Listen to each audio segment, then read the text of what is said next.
Hey everyone, welcome to Watch It Paint It. In this video, I'm going to be painting up Jaden from Stormsunder. That's by Lazy Squire Games. Now, guys, let me just prefix the video letting you know this is a paid-for tutorial. So if I say it's the best thing I've ever painted in my entire life, bear in mind I've been paid to do the video, not to lie to you guys. So also bear that in mind, and you know, you can see it. It's all on video. Look for yourselves. Listen to what I say by all means, because I've got very fascinating things to say to you guys. But just use your eyes, see what you think. So let's start by just discussing this miniature. It is one of the miniatures from the Stormsunder game, and these guys, and this isn't their first game, and the first game that I've got hold of some miniatures. In fact, I have a Wild Assent right here that I've already painted years ago on the channel, did a little tutorial, and back then, these are some of the best detailed, what do you call them, like single mold, like they come like this, pre-assembled, in a single sort of mold state, and the detail level is insane. And I don't know how they, I think it's just like really deep recesses that really pop out all of the details. This is just primed, and I like, look at it, look at it. Normally on the camera, at least with the lights, it's just a blur to me, but I can see the detail. It looks fantastic. So I'm very, very impressed with these miniatures. Now, let me just, as I said, it's paid for content. Let me just get this out there. Links in the description below. Wild Assent is currently on GameFound. It's raised $800,000. It's going to fund, and it's got fantastic looking miniatures. I think it's actually the sequel to this one, but I saw this on the GameFound page, so you can still get this one.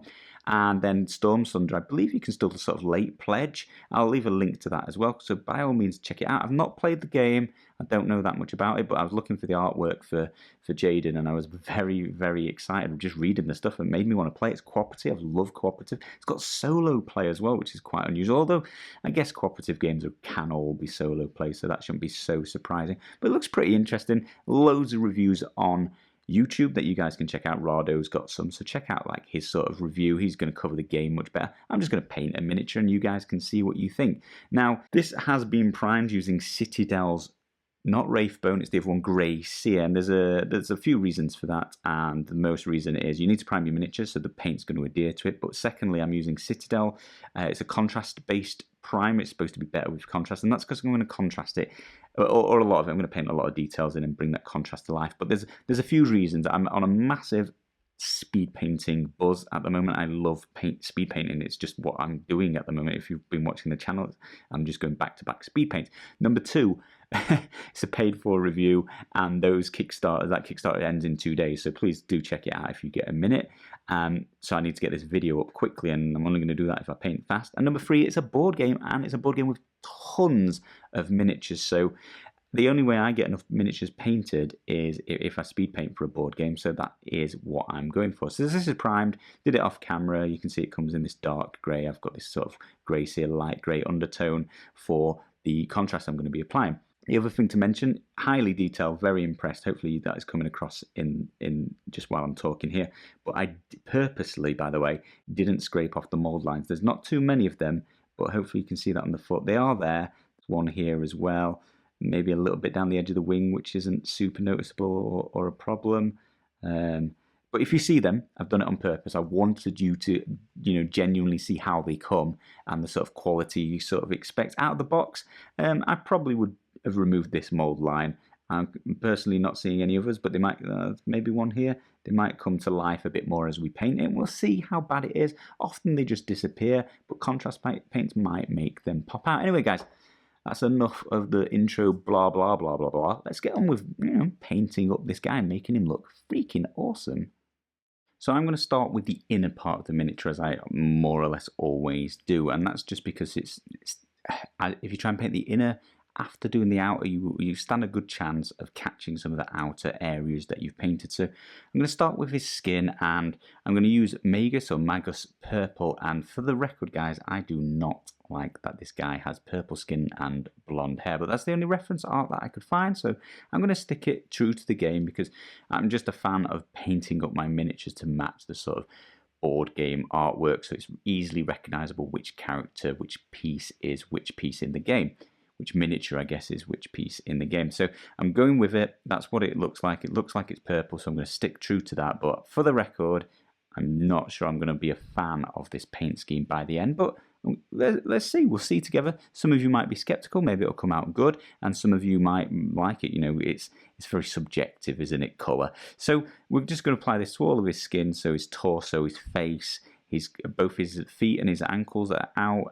He's got, you know, his elbows and his fingers, and we're just going to take our time, apply quite a thickish coat, but try and spread it around quickly, move it about, and then just sit back and let that dry. Well, that purple skin has come out just dandy. I actually really like how it looks. It's not as bad as I imagined. Now, let's see if we can destroy that by using some bright yellow to get that blonde look in his hair. I'm going to use Jaden yellow. I did consider Nazdreg, which is it's a darker tone. It's not going to be as vibrant, but I thought, why not? Let's just go full bright angelic blonde hair.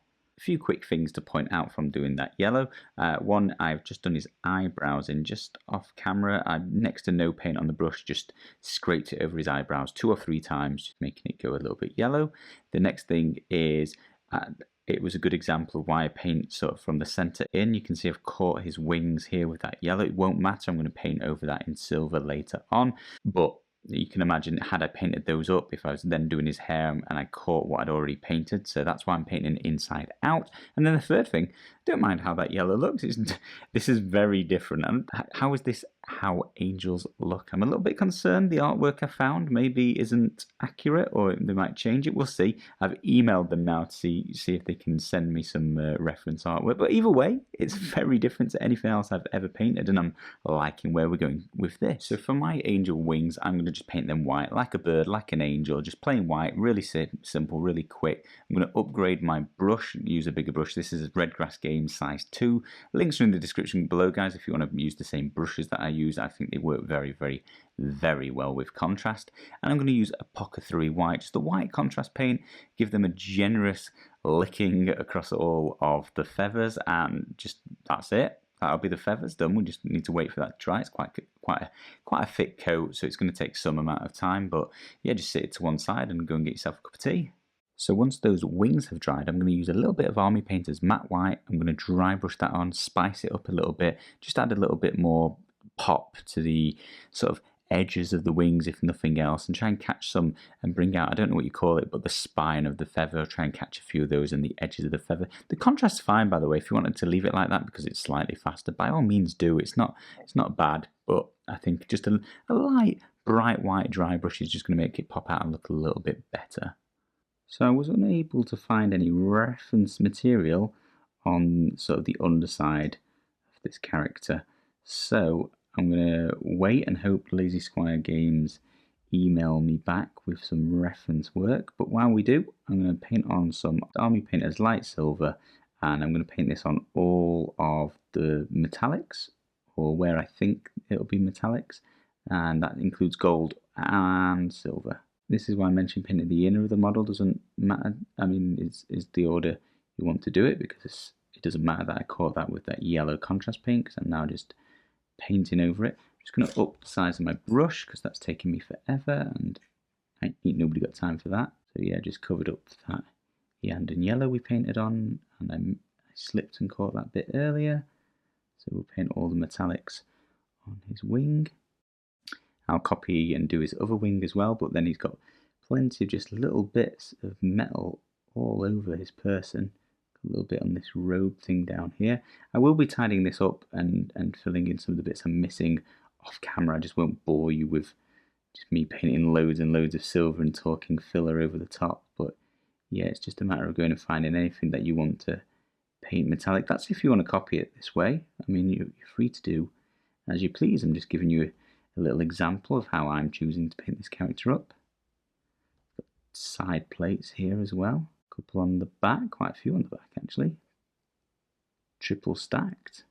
To be honest, with the next step that I'm going to apply contrast paint to this, probably doesn't even matter that this is quite rough. I might not even tidy that much up off camera because I'm only going for like the look of metallics, and I'm again, yeah, I haven't got the reference material for his blade either, so I'm going to paint the blade part as though it is a piece of metal, and I think I actually do want this to be the silver. The rest so far I'm going to do up as gold. While we're waiting for that silver to dry, I'm going to do the the base in just a really straightforward, simple style. And I'm just going to use contrast paint, Basilicanum, so hard to pronounce, grey, just that grey contrast paint.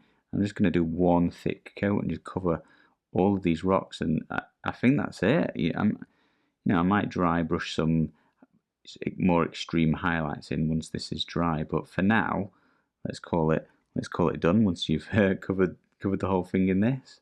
While I've got this contrast paint out, I'm also just going to give his sword a light coat, because I think I'm going to paint this up as silver until I see some different reference artwork. But for now, yeah, just a little coat of this contrast paint, trying to do this a bit thinner and a bit more evenly so it dries uniformly and doesn't like pool in random places.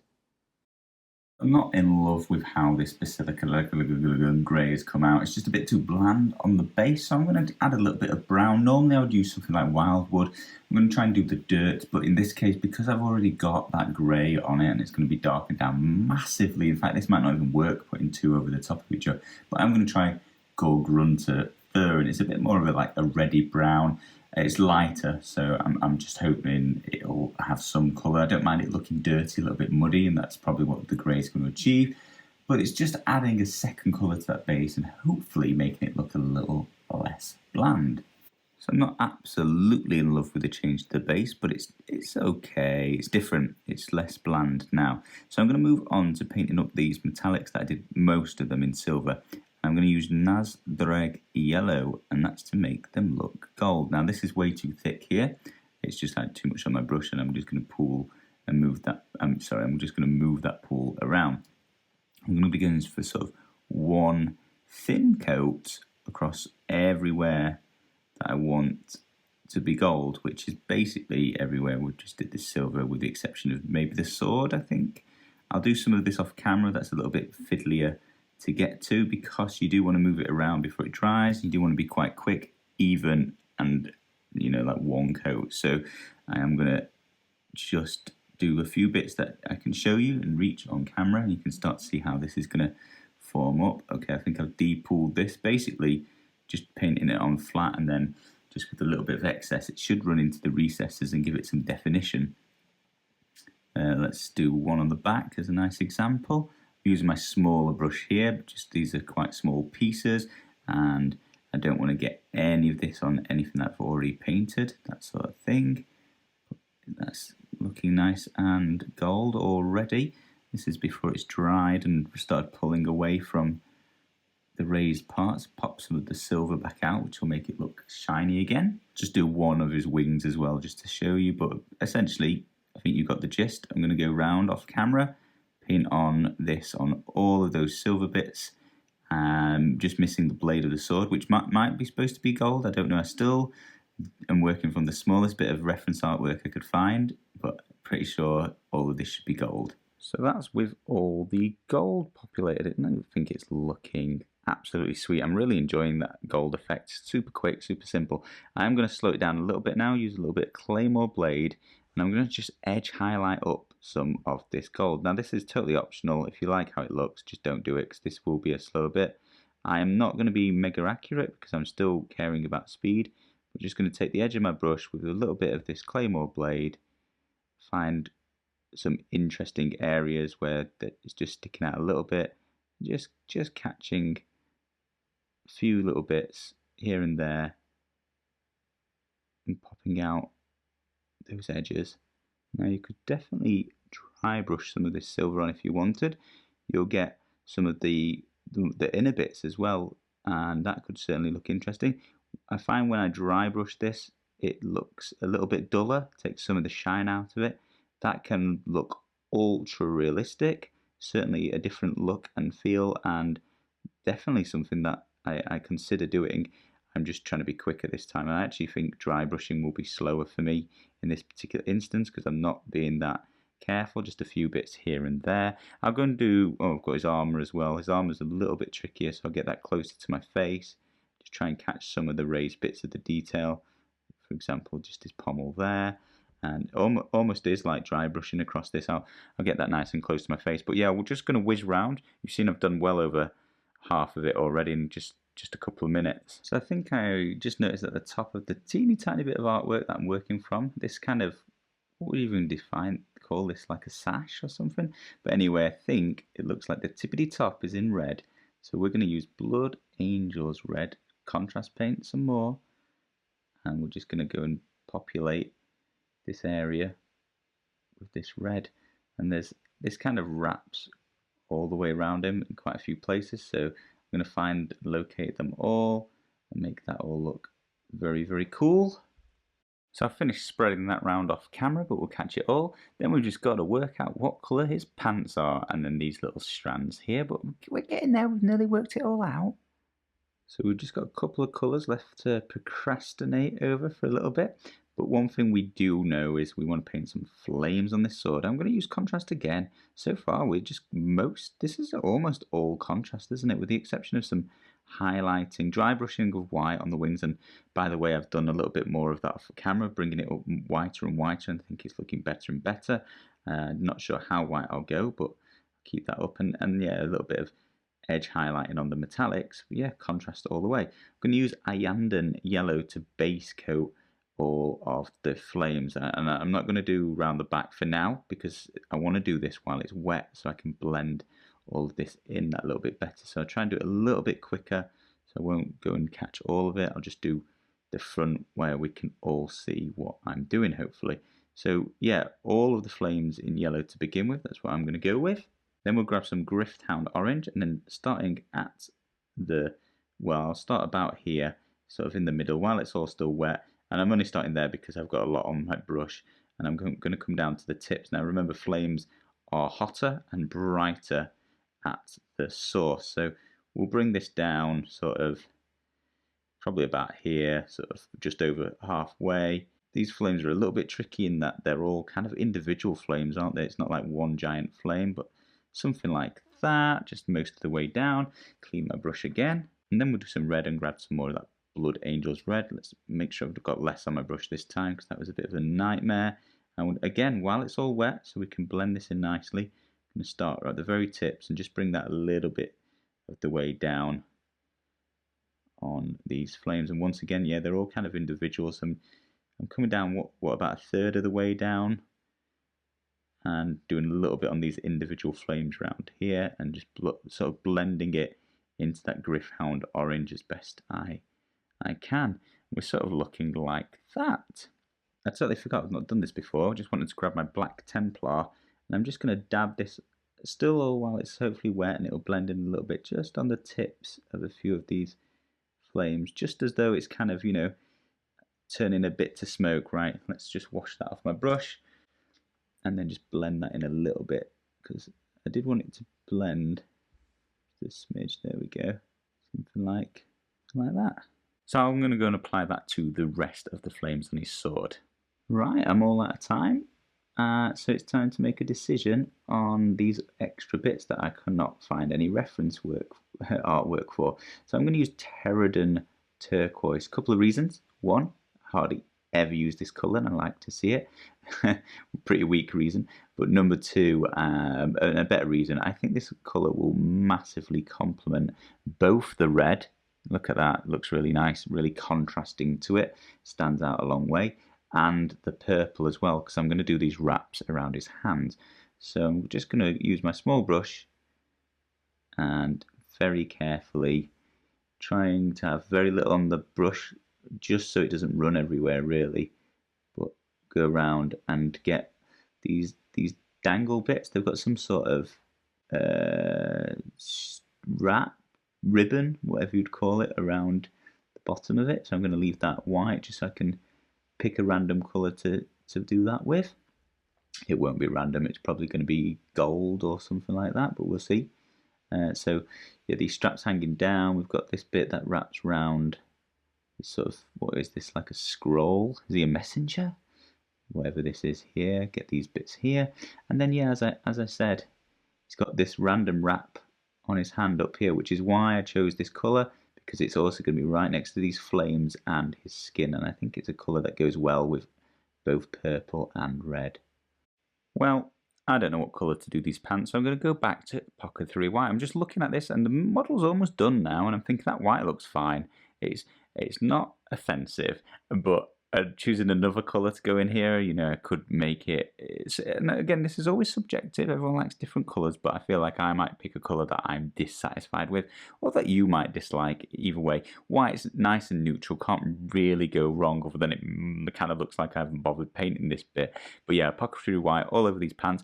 Let me know in the comments below what colour you would pick for these pants at this point, bearing in mind it's got that red next to it, and that Pterodon turquoise, and the purple of his foot. You know, all of these things coming into play when you're picking this colour. Obviously, I'd normally just copy the reference artwork and let that make the decision for me, knowing that an artist has picked that colour on purpose. While his pants are drying, I'm just going to add a little bit of an edge highlight to his big sword, or at least this silvery metal bit that we left without the flames on.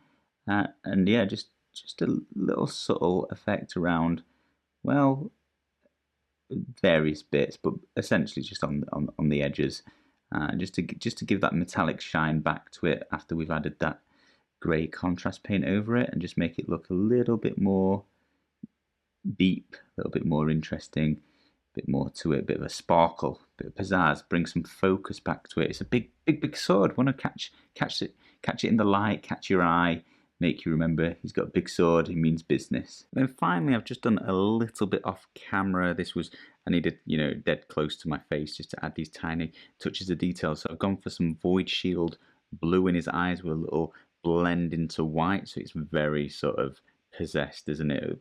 As far as I can tell in the artwork, that's kind of how it's going. And the same sort of blue scar across his chest. And I've tried to blend that a bit into the purple, but I wasn't putting too much time or effort into it, given how fast we've painted the rest. But yeah, I'm liking how those eyes really fixate on you, quite terrifying. But yeah, little finishing touch there. And that is it, guys. That was an incredibly quick paint job. I think I used contrast paints for, was that everything? I did an edge highlight of that gold that I painted on, which I think just pops that out and makes it look like really, really good gold. That took very, very little time. Even the edge highlights there were super quick. I mean, if you look close, they're inaccurate. I wasn't even trying to make them that accurate. I wasn't trying to get a full edge highlight. It was just to give the impression that it was metal. But other than that, and I did his eyes and that little scar across his chest with normal paint. A little bit of dry brushing, but dry brushing is next to as quick as contrasting. So incredibly quick paint job. And the most important and most impressive bit there is how this miniature actually took those paints and allowed me to get a good looking miniature very quickly, very quickly. Now guys, these are impressively detailed miniatures, and you know, hopefully the contrast work and how that looks, it shows you the detail level, and really deep recesses that just pop out details and keep it really crisp and clean. In those regards, it's a little bit like GW miniatures, where I feel like they lack some details but have the right amount of detail to get really crisp, clean finishes, and this is very, very similar in the regard. Like good. I've been painting a lot of GW recently, and these are very, very close to that. Now, so as I mentioned, this is a Kickstarter that was a couple of years ago. I think it's getting close to a delivery now. I will leave a link in the description below if you want to go and check out the pre-order / late pledge on that. But Wild Assent is currently on GameFound. You can back it now. It's a different game, as I mentioned. Not played and can't really review the game, but the game is on GameFound. By all means, go and check out some reviews, check out the game. But the miniature quality is going to be very similar. It's the same company, and they look equally good. Here's the one that I painted from a few years ago from the previous Wild Assent Kickstarter, and I used normal paints, as I mentioned, and I think this came out well. Let me know in the comments below how you think my painting skills have changed or I guess improved over the last couple of years. I'd be interested to know your thoughts on that, and whether you prefer me painting things properly or using contrast and getting quick, decent results as fast as I can. Guys, hit those links below. Thank you ever so much for watching. I hope this helps you paint up some of your miniatures.